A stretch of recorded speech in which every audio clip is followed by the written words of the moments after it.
नमस्कार मित्रांनो, डॉक्टर बाबासाहेब आंबेडकरांनी मागासलेला समाज पुढे यावा म्हणून संविधानात आरक्षणाची तरतूद केली होती.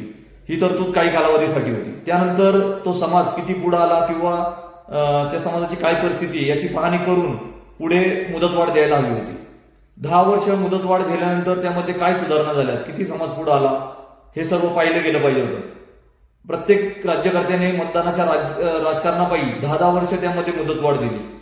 आज 70 वर्षानंतर देखील आरक्षण दिलेला समाज काही प्रमाणात गरीब असेल किंवा मागासलेला असेल हे मी मान्य करतो, परंतु आज 60-70% समाज जो पुढे गेलेला आहे तोही आज आरक्षणाचा लाभ घेतोय. या उलट जे समाजांना आरक्षण नव्हतं, जे खुल्या प्रवर्गात होते, त्यामध्ये 70 वर्षामध्ये बरेचसे चेंजेस झालेले आहेत. बदलत्या समीकरणामुळे, जमिनीच्या विभागणीकरणामुळे बरेचसे शेतकरी अडचणीत सापडले. असं असताना वेगवेगळ्या जातीमधील गरजवंतांना आज आरक्षणाची गरज आहे. त्यामुळे जातीय आरक्षण दिली हे जरी त्या काळात योग्य असेल तरी ह्या काळामध्ये आर्थिक निकषावर आधारित आरक्षण ही काळाची गरज आहे.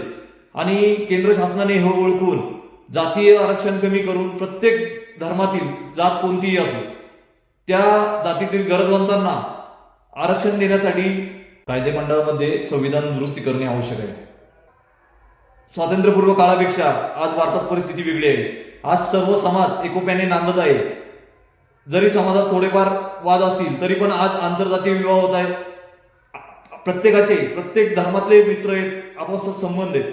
हे सर्व असताना जर आरक्षणामुळे पुन्हा जातीमध्ये वाद लागत असेल तर शासनाने जातीय आरक्षण कमी करून गरजवंताला आरक्षण मिळालं पाहिजे, या पद्धतीचा GR काढला पाहिजे. त्यासाठी संविधानामध्ये दुरुस्ती झाली पाहिजे. आज छगन भुजबळ साहेब ज्या पद्धतीने सांगत आहे ओबीसी मध्ये आम्ही मराठा समाजाचा अंतर्भाव करून घेणार नाही. भुजबळ साहेब माणूस म्हणून आपण जे कर्तृत्व केले जिथपर्यंत पोहोचले त्याचा निश्चित अभिमान आहे. परंतु एक लक्षात घ्या की आज तुम्ही मंत्री असताना देखील तुमचा नातू आरक्षण घेऊ शकतो, परंतु मराठा समाजातला एक शेतकरी जो मोलमजुरी करतोय त्याला आरक्षणाचा लाभ मिळू नये, त्याच्या नातवानी शिकू नये अशी आपली इच्छा आहे का?